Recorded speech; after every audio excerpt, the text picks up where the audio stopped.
Hello everyone, welcome to Future Drops Education. तो पिछली कक्षा हमने पढ़ी रेस्पिरेटरी सिस्टम के ऊपर। इसमें कुछ एक बातें जो रह गई थी उनको आज हम कवर कर लेते हैं। जैसे कि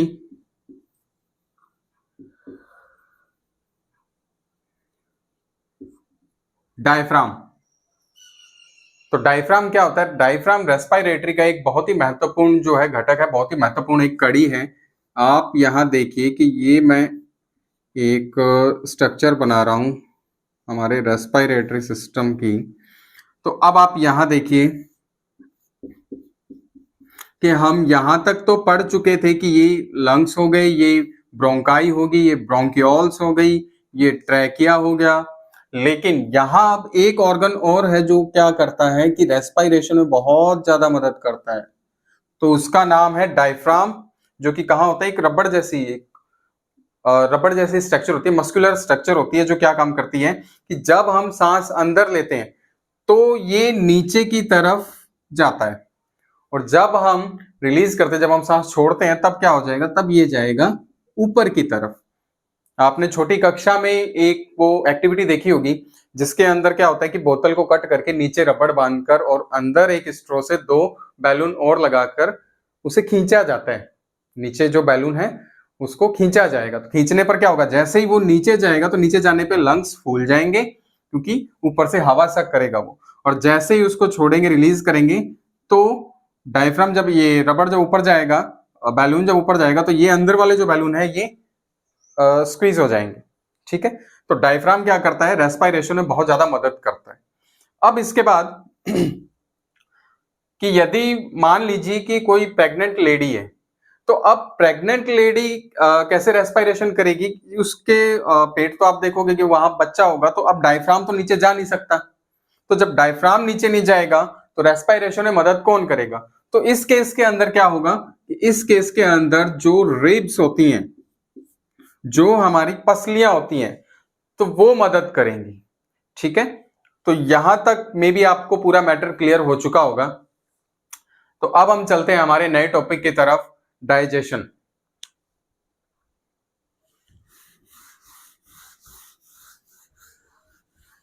ये कुछ एक वही बातें थी जो रह चुकी थी।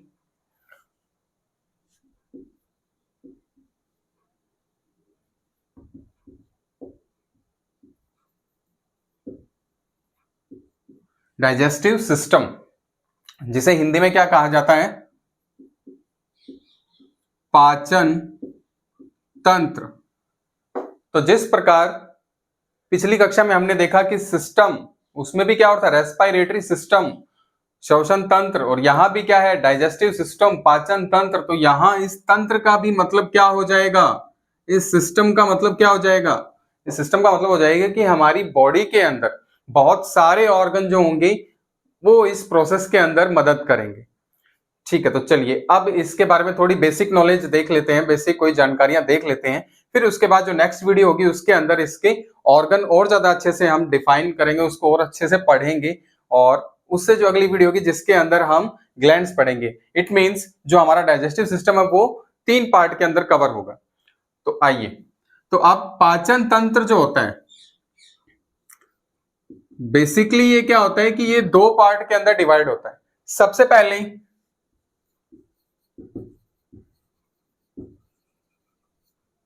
Alimentary canal. ठीक है, एलिमेंट्री कैनाल। दूसरा आ जाएगा डाइजेस्टिव ग्लैंड।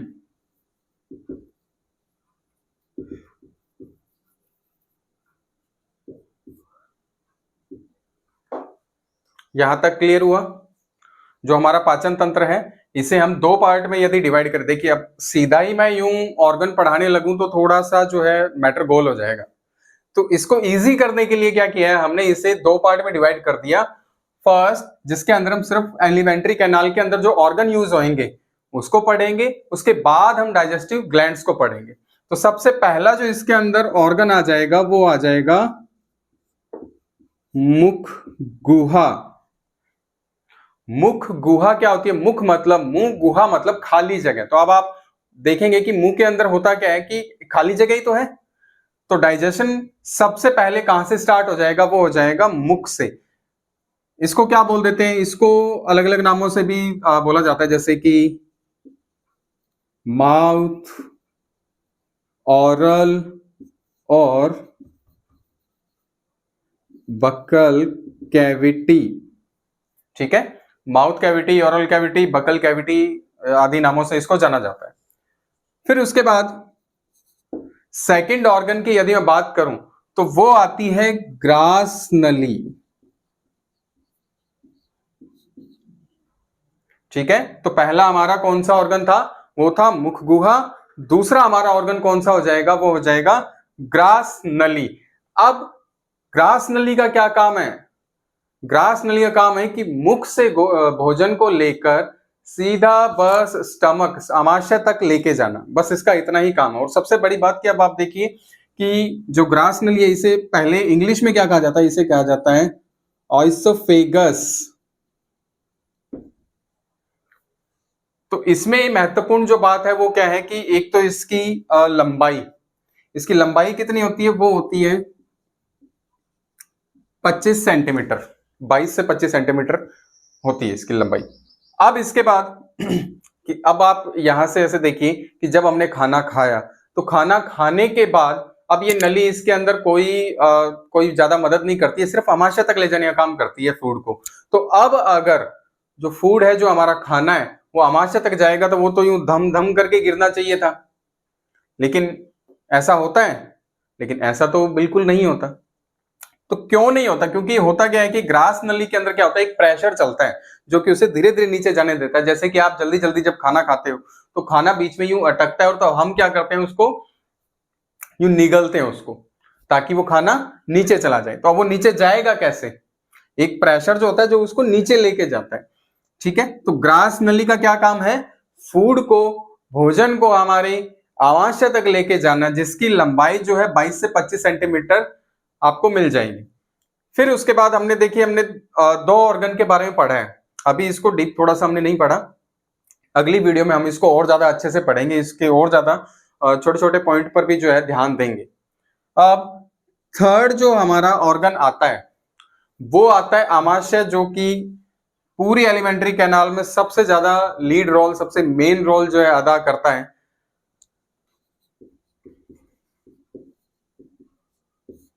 इसे कहा जाता है स्टमक।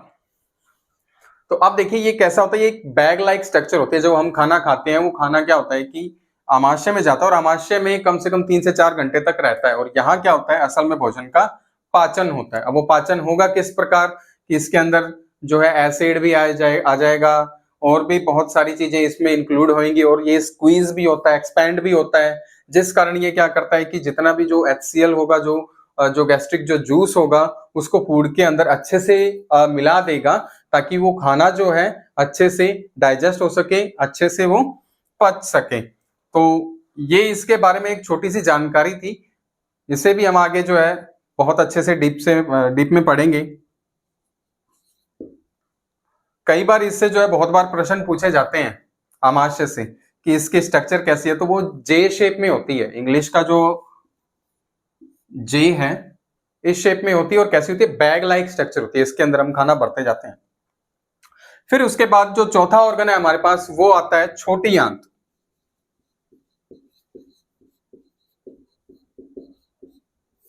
इसे क्या कहा जाता है, इसे कहा जाता है स्मॉल इंटेस्टाइन। ठीक है, तो इसे क्या कहा जाता है, स्मॉल इंटेस्टाइन। अब स्मॉल इंटेस्टाइन, अब इसका नाम है तो इसका मतलब ये तो नहीं है कि ये छोटी है, तो इसकी जो लेंथ होती है वो होती है 22 फीट।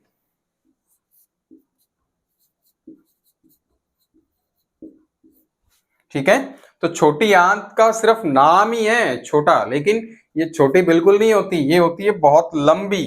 तो अब इसकी जो लेंथ होती है वो कितनी होती है, 22 फीट। और अगर हम इसे मीटर में लिखेंगे तो मीटर अप्रोक्स ये 6 मीटर हो जाएगी। यहां तक क्लियर है। तो अब इसे छोटी आंत क्यों कहा जाता है, इसे छोटी इसलिए कहा जाता है क्योंकि इसका जो डायमीटर है, जो चौड़ाई है, वो थोड़ी कम होती है। अब इसके बाद देखें पांचवा जो ऑर्गन आ जाएगा हमारा वो आ जाएगा बड़ी आंत।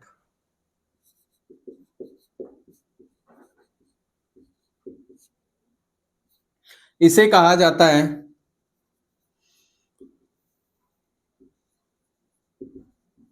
Large intestine.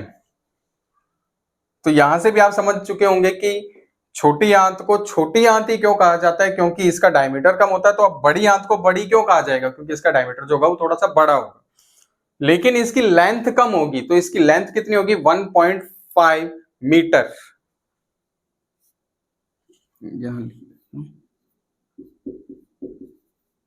1.5 metre. It means इसकी जो फीट में अगर हम लेंथ देखें तो वो हो जाएगी 5 फीट, अप्रोक्सीमेटली 5 फीट होती है। ठीक है, तो यहां तक का मैटर जो है मे बी आपको क्लियरली समझ आ चुका होगा। बाकी आपको जो स्क्रीन पे जो डायग्राम दिखाई दे रहा है, आप इससे इसको और अच्छे से समझ सकते हैं। फिर उसके बाद यदि हम बात करें डाइजेस्टिव ग्लैंड्स की, तो हमारे पास कौन कौन सी ग्लैंड्स जो होती हैं जो डाइजेशन में बहुत ज्यादा मदद करती हैं। तो इसमें सबसे पहली जो ग्लैंड है हमारे पास वो है लार ग्रंथि,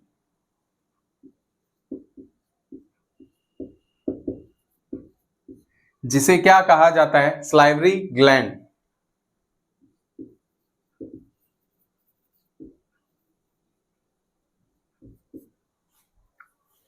ठीक है, तो इसके भी 3 पार्ट होते हैं, 3 तरह की ये हमारी बॉडी के अंदर होती है। तो इसको अगली वीडियो में बहुत ही अच्छे से पढ़ेंगे। अभी तक आपको जो है एक बेसिक समझ आ जाए, जिससे कि आप इसकी छोटी छोटी बातें जो आगे मैं बोलूं तो वो आप अच्छे से समझ सकें, उसमें आपको कोई दिक्कत ना हो।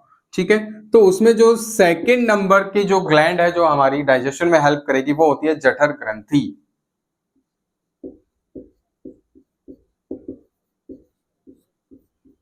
ठीक है, तो फर्स्ट कौन सी थी, लार ग्रंथि, सेकंड थी जठर ग्रंथि, और थर्ड वो आ जाएगा हमारा यकृत, जिसे लीवर भी कहा जाता है।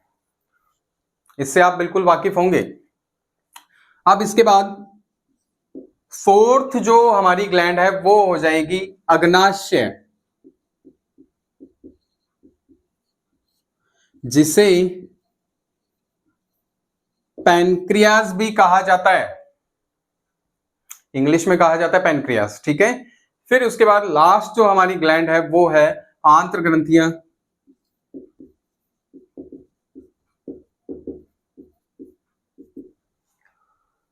तो यहां तक में भी आपको क्लियरली समझ आ चुका होगा। एक बार मैं इसको दोबारा रिवाइज कर देता हूं ताकि आपको कोई भी इसमें समस्या ना हो। तो सबसे पहले जो हमारा जो पाचन तंत्र है, इसको हमने 2 पार्ट में डिवाइड किया था। First of all alimentary canal, और दूसरा डाइजेस्टिव ग्लैंड। अब इसमें जो हमारी एलिमेंट्री कैनाल थी, इसके अंदर हमने पहले ऑर्गन को लिया। अब इसमें एक चीज और आती है, जो एलिमेंट्री कैनाल है इसकी टोटल लेंथ कितनी होती है। बहुत बार एग्जाम में यह भी पूछा जाता है कि इसकी टोटल लेंथ कितनी होती है, वो होती है 30 फीट। ठीक है, 30 फीट अप्रोक्स इसकी लेंथ हमें देखने को मिलती है। फिर उसके बाद इसके ऑर्गन्स के बारे में हम पढ़ रहे थे। तो सबसे पहला ऑर्गन था इसमें मुख गुहा, जिसको mouth cavity, oral cavity, buccal cavity आदि नामों से भी जाना जाता है। फिर उसके बाद सेकंड हमारा ऑर्गन था वो था ग्रास नली, जिसको ऑइसोफेगस बोला जाता है, जो कि कितनी इसकी लेंथ थी, वो थी 25 सेंटीमीटर। फिर थर्ड हमारा जो ऑर्गन था वो था आमाशय, जिसे स्टमक कहा जाता है। और ये कैसा था, जे लाइक स्ट्रक्चर होती है, जे जैसी शेप होती है इसकी, और बैग लाइक स्ट्रक्चर होती है, एक थैलेनुमा आकृति होती है इसकी। फिर उसके बाद चौथा जो हमारा पॉइंट था, चौथा जो ऑर्गन था वो था छोटी आंत, स्मॉल इंटेस्टाइन। स्मॉल इंटेस्टाइन नाम से ही स्मॉल है, पर ये लंबी जो है इसकी लेंथ बहुत ज्यादा होती है, जो कितनी होती है, 22 फीट तक होती है, और 6 मीटर टोटल इसकी लेंथ होती है। बस इसका जो डायमीटर होता है वो थोड़ा कम होता है, जिस कारण इसे स्मॉल इंटेस्टाइन कहा जाता है। फिर उसके बाद जो बड़ी आंत है, बड़ी आंत में क्या हो जाएगा कि इसकी जो लेंथ हो जाएगी 1.5 मीटर हो जाएगी, और फीट में यदि हम देखें तो वो 5 फीट हो जाएगी। बड़ी आंत को बड़ी इसलिए कहा जाता है क्योंकि इसका डायमीटर ज्यादा होता है।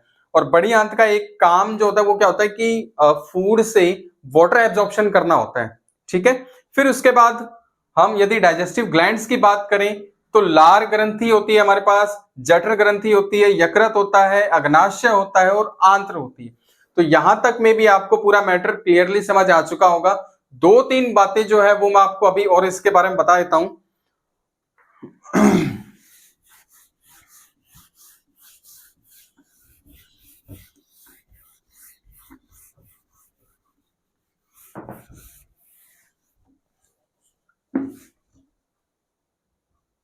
ठीक है, तो ये तो थे ऑर्गन वगैरह हमने पढ़े, ग्लैंड पढ़ ली। अब इसके बाद देखिए डाइजेशन की कुछ छोटी छोटी बातें हैं जो आपको पता होनी चाहिए। सबसे पहली, पाचन। पाचन होता किस प्रकार है, ये क्या काम करता है? ये जटिल पदार्थों को सरल पदार्थों में तोड़ने का काम करता है। क्या काम करता है? जटिल को सरल पदार्थों में तोड़ने का काम करता है। फिर अब इसमें ये तो थी एक नॉर्मल डेफिनेशन भी अपन इसको बोल सकते हैं, लेकिन अब इसमें जो देखिए तीन मुख्य बातें हैं जो आपके एग्जाम के पॉइंट ऑफ व्यू से भी बहुत ज्यादा इंपॉर्टेंट है। पहली, डाइजेशन किनका होता है हमारी बॉडी के अंदर? डाइजेशन किनका होता है? तो वो होता है प्रोटीन, फैट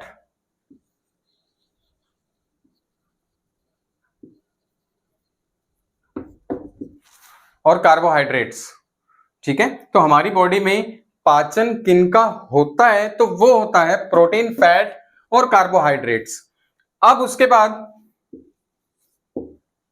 सेकंड पॉइंट है कि किनका पाचन नहीं होता। तो हमारी बॉडी के अंदर पाचन किनका होता ही नहीं है, उनका सिर्फ सीधा जो है एब्जॉर्प्शन होता है, अवशोषण होता है उनका। तो वो होता है जल, वाटर।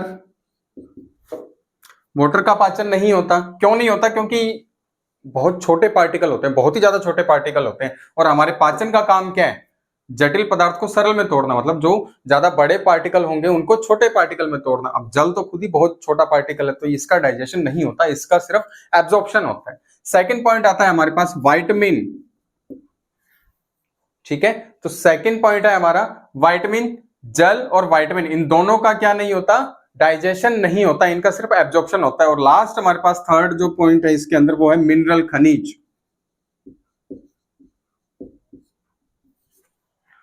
तो ये बहुत ही ज्यादा महत्वपूर्ण जो है लाइन है, आप इसको याद रखिए। एग्जाम में कई बार आपसे पूछ ली जाती है कि ये तो हमें पता ही है कि भोजन पाचन करता है और किनका करता है, वो इन्हीं का ही करता है। कई बार बच्चे जो इसमें विटामिन भी लिख देते हैं, जल भी लिख देते हैं, तो ऐसा बिल्कुल भी नहीं है।